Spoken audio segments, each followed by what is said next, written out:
नमस्कार बच्चों, स्वागत है आप सभी का जय भोले क्लासेस में। बच्चों, आज हम लोग समांतर श्रेणी का अध्ययन करेंगे। समांतर श्रेणी होता क्या है, सबसे पहले आपको ये जान लेना चाहिए। समांतर श्रेणी का मतलब होता है वह श्रेणी जिसमें समान अंतर होता है, ऐसी श्रेणी को हम समांतर श्रेणी कहते हैं। जैसे कोई श्रेणी दी गई है 2, 4, 6, 8 ... तो यह श्रेणी आपकी समांतर श्रेणी होगी। कैसे पता चला कि यह श्रेणी समांतर श्रेणी है? तो हमने बताया परिभाषा में कि जिस श्रेणी में समान अंतर होता है, ऐसी श्रेणी को हम समांतर श्रेणी कहते हैं। तो देखिए, समान अंतर हमें कैसे पता चला। देखिए बच्चों, यहाँ पर 2 में 2 जोड़ने से हमें 4 प्राप्त हुआ, 4 में 2 जोड़ने से हमें 6 प्राप्त हुआ और 6 में 2 जोड़ने से 8 प्राप्त हुआ। अर्थात 2 जुड़ रहा है, इसलिए यहाँ पर अगला पद प्राप्त हो रहा है 2 को जोड़ने से, इसलिए यह श्रेणी समांतर श्रेणी है। यह श्रेणी समांतर श्रेणी है। जैसे लिखा हो 3, 6, 9, 12, इस टाइप से ये श्रेणी कैसी श्रेणी है?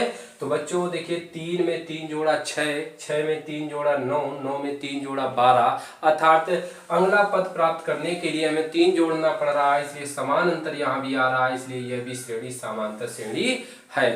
अच्छा, अगर इसमें हमें ये बताना हो कि प्रथम पद क्या है, तो प्रथम पद को बच्चों हम ए से प्रदर्शित करेंगे। प्रथम पद को हम ए से प्रदर्शित करेंगे। तो प्रथम पद ए बराबर कितना है? 2 है। प्रथम पद ए बराबर कितना है? 2 है। जैसे श्रेणी दी गई है 5, 10, 15, 20, 25 ... बताइए बच्चों, ये कैसी श्रेणी है? तो ये बच्चों समांतर श्रेणी है। कैसे? इसमें देखिए समान अंतर आ रहा। 5 में 5 को जोड़ा तब 10 आया, 10 में 5 को जोड़ा यही 15 आया, और 15 में 5 को जोड़ा तो 20 आया, 20 में फिर 5 को जोड़िए तो अगला पद प्राप्त हो जाएगा। इस टाइप से जितने भी पद आपको प्राप्त करने हो तो आप 5 जोड़कर प्राप्त कर सकते हैं। इसलिए बच्चों, अगर इसी सवाल में आपसे पूछा जाए कि प्रथम पद क्या है, तो प्रथम पद को हम ए से प्रदर्शित करेंगे। तो ए बराबर कितना है? 5। अगर इसी सवाल में आपसे पूछा जाए कि सार्वांतर क्या है, तो सार्वांतर को हम डी से प्रदर्शित करेंगे। तो डी बराबर फार्मूला होता है T2 - T1 या A2 - A1, अर्थात दूसरे पद से प्रथम पद को घटाकर या तीसरे पद को दूसरे पद से घटाकर या चौथे पद को तीसरे पद से घटाकर हम सार्वांतर ज्ञात करते हैं, अर्थात डिफरेंस ज्ञात करते हैं। तो 15 में या 10 में 5 घटाया तो 5 प्राप्त हुआ, अतः यहाँ पर सार्वांतर क्या होगा बच्चों? तो यहाँ पर सार्वांतर 5 होगा। अब यदि इसी सवाल में nवां पद निकालना हो तो एक फार्मूला होता है nवां पद निकालने का, a + n - 1 × d। और यदि किसी भी समांतर श्रेणी का अंतिम पद दिया हो, जैसे यहाँ 50 दिया है, तो अंतिम पद को हम यल से प्रदर्शित करते हैं। अंतिम पद को हम यल से प्रदर्शित करते हैं। तो बच्चों, इतनी शॉर्टकट में आप जानकारी रखिए, शेष क्वेश्चन के आने पर शेष जानकारी दे दी जाएगी। तो बच्चों, ये आप नोट कर सकते हैं पॉइंट। प्रथम पद को ए से प्रदर्शित करेंगे, सार्वांतर को डी से प्रदर्शित करेंगे, और nवां पद या पदों की संख्या को हम n से प्रदर्शित करेंगे, अंतिम पद को हम यल से प्रदर्शित करेंगे। और जब कभी कोई पद निकालना हो nवां पद का, तो फार्मूला होता है a + n - 1 × d। तो चलिए, नोट कर लिया होगा। तो अब चलते हैं हम लोग प्रश्नावली 5.1। प्रश्नावली 5.1 का सवाल नंबर 1। चैप्टर का नाम होगा समांतर श्रेणी। तो समांतर श्रेणी देखिए बच्चों, सवाल नंबर 1 में सवाल पूछा गया है कि प्रत्येक किलोमीटर के बाद का टैक्सी का किराया, जबकि प्रथम किलोमीटर के लिए किराया 15 रुपए है और प्रत्येक अतिरिक्त किलोमीटर के लिए किराया 8 रुपए है। तो हमें ये बताना है कि ये इसके द्वारा जो बनेगी श्रेणी वह समांतर श्रेणी है या नहीं। चलिए सॉल्व करते हैं इस क्वेश्चन को।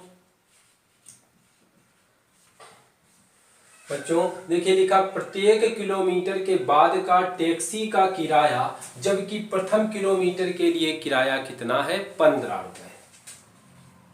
प्रथम किलोमीटर का किराया 15 रुपया। कितने रुपए है? 15 रुपया।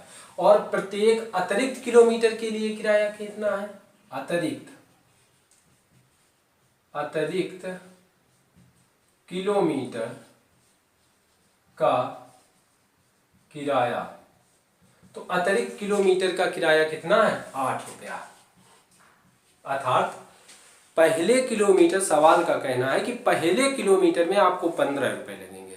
1 किलोमीटर यदि आप जाते हैं प्रथम तो आपका 15 रुपए लगेगा, लेकिन अगले जितने भी किलोमीटर आप बढ़ते जाएंगे तो आपका 8 रुपया इंक्रीज होता जाएगा या बढ़ता जाएगा। जैसे आपने प्रथम किलोमीटर आप गए तो आपका 15 रुपए लगा, इसके बाद दूसरे किलोमीटर गए तो 15 तो वो पहले किलोमीटर का लगा, और इसके बाद दूसरे किलोमीटर का मतलब दूसरा 1 किलोमीटर जो बढ़ा उसका 8 रुपए लगा।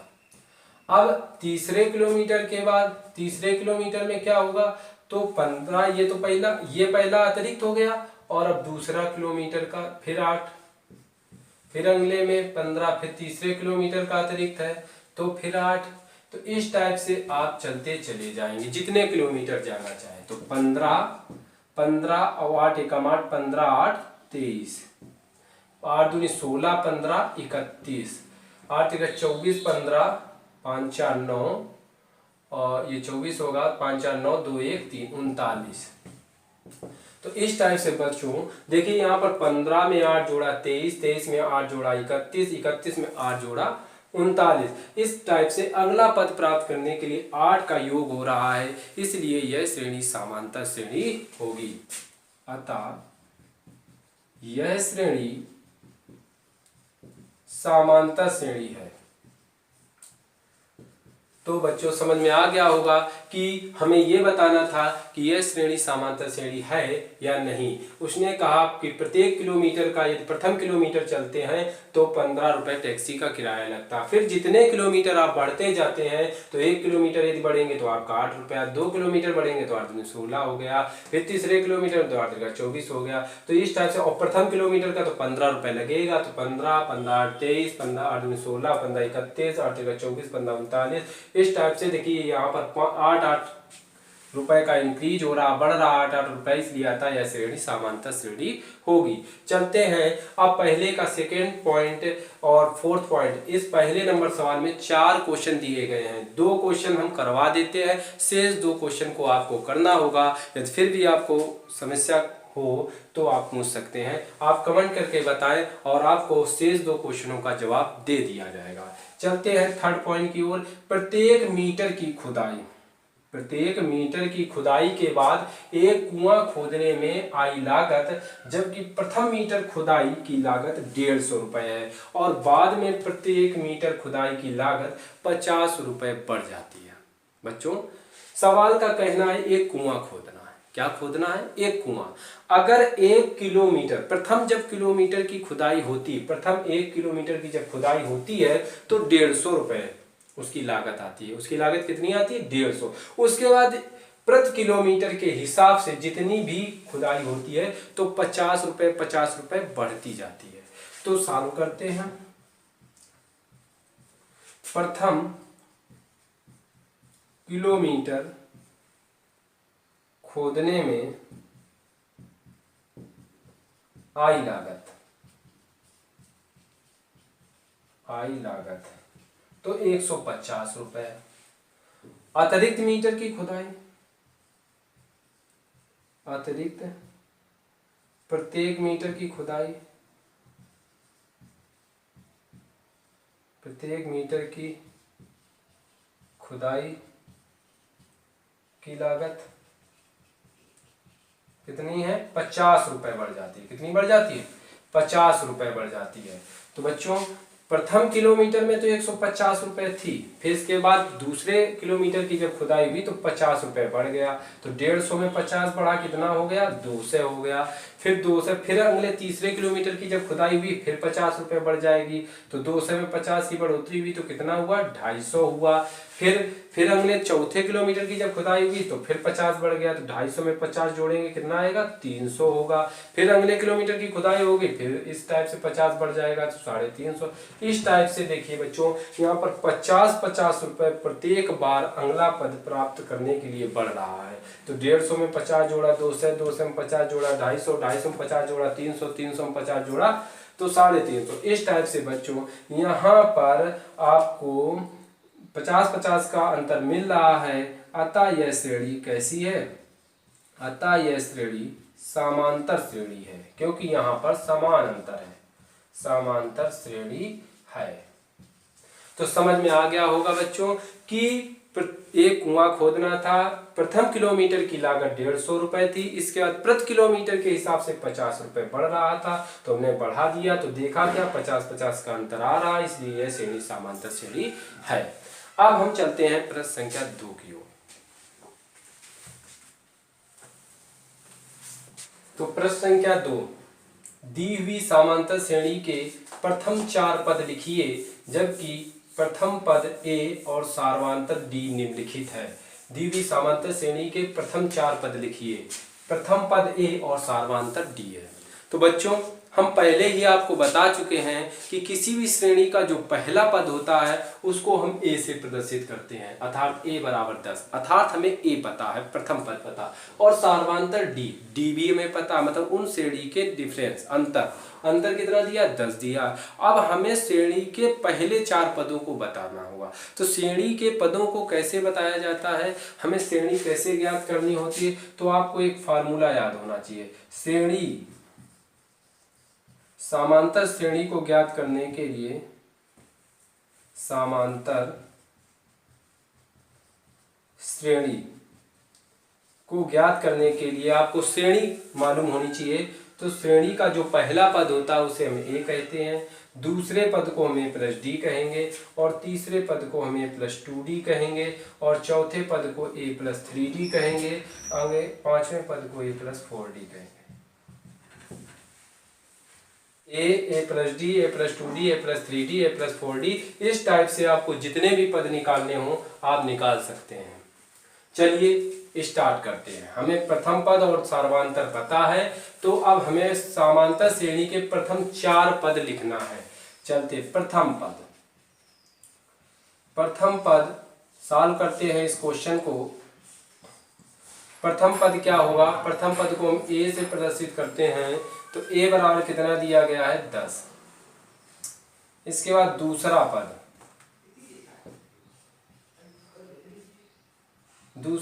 a+d होता है। दूसरा पद कैसे निकालेंगे, a+d, a माने प्रथम पद 10 है, d माने दूसरा सार्वंतर 10 है, तो 10 10 20। इसके बाद हमें निकालना होगा तीसरा पद का फार्मूला a+2d। अब a कितना है, 10, 2 कोई चिन्ह नहीं, गुणा का चिन्ह, d कितना है, 10, तो 10 10 दूना 20 और 20 10 30। अब हमें निकालना है चौथा पद, तो a+3d। चौथा पद का फार्मूला क्या है, a+3d, a है 10, 3d है 10, तो 10 10 या 30 30 10 40। तो इस टाइप से बच्चों यहाँ पर आप देख लीजिएगा, समांतर श्रेणी के केवल प्रथम 4 पद निकालने थे। तो पहला पद हमारा निकल के आया 10, दूसरा पद हमारा निकल के आया 20, और तीसरा पद निकल के आया 30, चौथा पद निकल के आया 40। इस टाइप से 4 पद निकल के आ गए। आपको समझ में आ गया होगा। चलते हैं सेकेंड क्वेश्चन की ओर।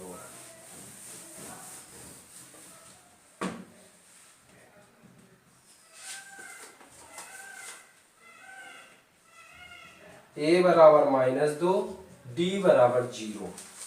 फिर से हमें समांतर श्रेणी के 4 पद बताने होंगे। तो प्रथम पद को हम a से प्रदर्शित करेंगे, तो a बराबर हो गया आपका -2। अब हम बच्चों दूसरा पद निकालेंगे, तो दूसरा पद का फार्मूला होता है a+d। तो a है -2 और d है 0। 2 में हम जब 0 घटाएंगे तो 2 ही बचेगा। अब हम निकालेंगे तीसरा पद। तीसरा पद का फार्मूला होता है a + 2d। a कितना है -2, 2 कोई चीज नहीं, गुणा का चिन्ह, d कितना है 0, तो 2 में 0 का गुणा, 0 दूना 0। इस टाइप से 2 में 0 जोड़ेंगे या घटाएंगे तो 2 ही बचेगा। अब हम निकालेंगे चौथा पद। तो a + 3d। a कितना है -2 + 3 कोई चीज नहीं, गुणा का चिन्ह, d कितना है 0, तो -2, 3 शून्य का 0 0, इस टाइप से -2। अब देखिए बच्चों, फिर से हमें 4 पद मिल गए। प्रथम पद कितना है -2, दूसरा पद कितना है -2, तीसरा पद कितना है -2, चौथा पद कितना है -2। यही आपका आंसर हो गया। अब हम क्वेश्चन नंबर दूसरे के तीसरे पॉइंट की बात करेंगे।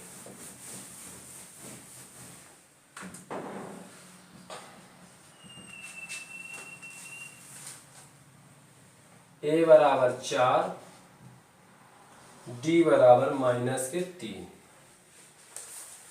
तो चलिए बच्चों, एक बार फिर से हम समांतर श्रेणी के 4 पद निकालें जब a = 4 हो और d = -3 हो। तो बच्चों अब आपको समझ में आ चुका होगा प्रथम पद कैसे निकालेंगे। प्रथम पद आपका दिया गया है, प्रथम पद को ही हम a कहते हैं और a = 4। अब हमें निकालना होगा दूसरा पद। दूसरा पद का फार्मूला होता है a + d।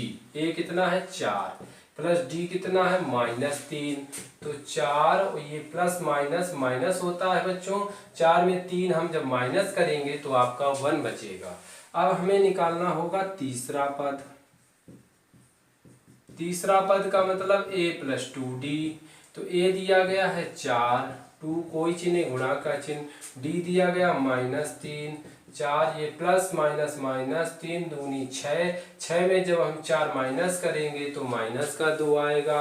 अब हम निकालेंगे चौथा पद। तो चौथे पद का फार्मूला है a + 3d।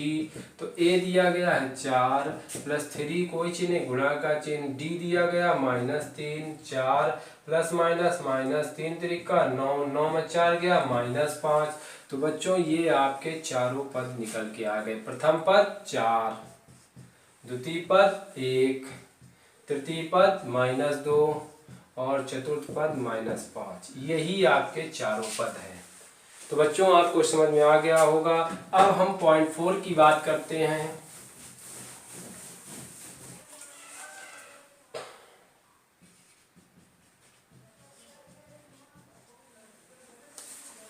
चलिए बच्चों, अब हमें इसमें यदि a = 1 दिया हो, d = 2 दिया हो, तब हम कैसे निकालेंगे प्रथम 4 पद। तो बच्चों हम बता चुके हैं आपको कि प्रथम पद को ही a कहते हैं, अर्थात a = -1। अब हम दूसरा पद कैसे निकालेंगे।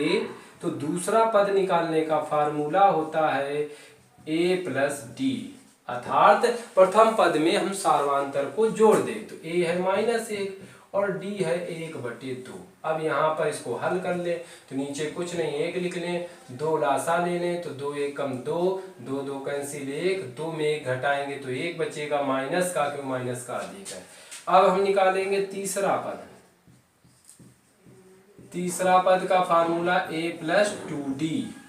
तो a कितना है -1, 2d कितना है 1/2, ये 2 2 कट जाएगा तो -1 + 1, 1 में 1 घटाएंगे तो कितना आएगा 0 आएगा। 1 में 1 घटाएंगे कितना आएगा 0। अब हम निकालेंगे चौथा पद। तो a + 3d, a कितना -1, 3d कितना 1/2, नीचे 1 लिख के 2 लासा लेंगे तो 2 1 कम 2, 2 2 कट गया, 3 1 कम 3, 3 में 2 घटाएंगे 1/2। तो इस टाइप से बच्चों ये आपके चारों पद निकल के आ गए। प्रथम पद -1, द्वितीय पद -1/2, तृतीय पद 0, चतुर्थ पद 1/2। यही आपके चारों पद हैं। अब हम क्वेश्चन नंबर 2 के अंतिम ए बराबर माइनस 1.25, डी बराबर माइनस 0.25। तो चलिए बच्चों 4 पद हमें निकालने हैं। तो प्रथम पद को ए से प्रदर्शित करेंगे, ए बराबर माइनस 1.25। दूसरा पद ए प्लस डी। ए कितना है माइनस 1.25, डी कितना है माइनस के 0.25।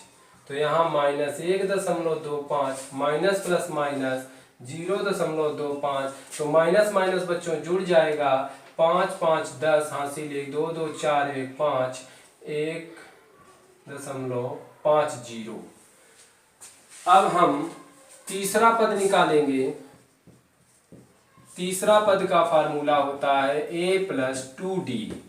a प्लस 2d, a क्या है बच्चों 1.25, 2d कितना है माइनस का 0.25। तो माइनस 1.25 प्लस माइनस माइनस 2 पंचे 10 हासिल 1 2 दूनी 4 1 5 और 2 शून्य का 0 0। तो माइनस माइनस जुड़ जाएगा बच्चों, तो माइनस 5 5 2 7 1.75। अब हम चौथा पद निकालेंगे। चौथा पद क्या दिया गया है, तो a प्लस 3d। चौथे पद निकालने का फार्मूला होता है a प्लस 3d। a कितना है माइनस 1.25 प्लस 3d है माइनस 0.25 बराबर माइनस 1.25 प्लस माइनस माइनस 53 15 हासिल 1 3 2 6 3 2 6 1 7 3 6 1 7 3 0 को 0 0। अब जोड़िए इसको, माइनस माइनस जुड़ जाएगा, 5 5 10 हासिल 1 7 2 9 1 10 हासिल 1 1 और 1 2। इस टाइप से बच्चों ये चारों पद निकल कर आ गए। प्रथम पद माइनस 1.25, दूसरा पद माइनस 1.50, तीसरा पद माइनस 1.75 और चौथा पद माइनस 2.00 अर्थात -2। इस टाइप से ये चारों पद आपके आंसर होंगे। तो बच्चों प्रश्न संख्या 2 में हमने क्या सीखा। प्रश्न संख्या 2 में यदि कभी भी आपको प्रथम पद अर्थात a मालूम हो और सार्वांतर अर्थात d मालूम हो, तो हम किसी भी श्रेणी को ज्ञात कर सकते हैं। जैसे हमने 4 पद अभी निकाल कर आपको दिखा दिया। अगर फिर भी कोई आपको प्रॉब्लम बने तो आप जरूर पूछ सकते हैं। अब हम चलते हैं प्रश्न संख्या 3 की ओर। प्रश्न संख्या 3, निम्नलिखित में से प्रत्येक समांतर श्रेणी के लिए प्रथम पद और सार्वंतर लिखिए। तो बच्चों अभी तक प्रश्न संख्या 2 में हमने क्या सीखा था, प्रथम पद और सार्वंतर मालूम होता था तो हमें श्रेणी ज्ञात करना होता था। अब प्रश्न संख्या 3 में हमें श्रेणी मालूम है, समांतर श्रेणी मालूम है और हमें प्रथम पद तथा सार्वंतर ज्ञात करना है। तो कैसे ज्ञात करेंगे, चलिए देखते हैं तीसरे पॉइंट।